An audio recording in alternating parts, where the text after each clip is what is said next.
Merci, Madame la maire. Dans son dernier rapport paru il y a quelques semaines, le GIEC n'a jamais été aussi alarmiste sur les dérèglements climatiques auxquels nous devons faire face, nous laissant maintenant moins d'une dizaine d'années pour agir.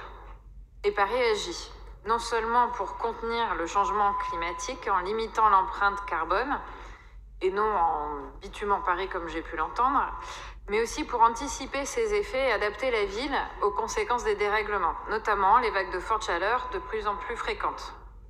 Des actions indispensables, car Paris, comme toutes les grandes villes, regorge d'îlots de chaleur.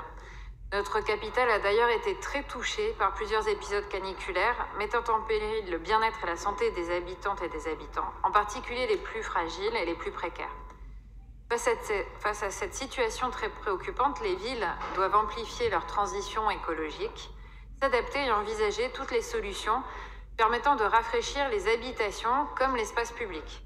Parmi ces solutions, la végétalisation des toits et des murs, ainsi que la création d'îlots de fraîcheur, ont apporté la preuve qu'il était possible d'abaisser la température de plusieurs degrés par le remplacement, partout où cela est possible, des surfaces bitumées par des surfaces de pleine terre, permettant d'absorber la chaleur, ou par la plantation d'arbres créant des zones ombragées.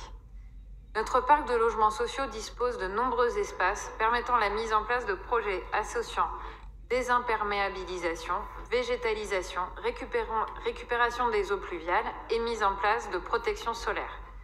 Ces projets font partie d'une stratégie globale de rafraîchissement de la ville qui va de la conquête de quelques mètres carrés perméables et végétalisés au sein d'une petite cour d'immeuble jusqu'à la création de vastes îlots de fraîcheur qui contribueront à lutter contre le réchauffement climatique et protéger les Parisiens et les Parisiennes.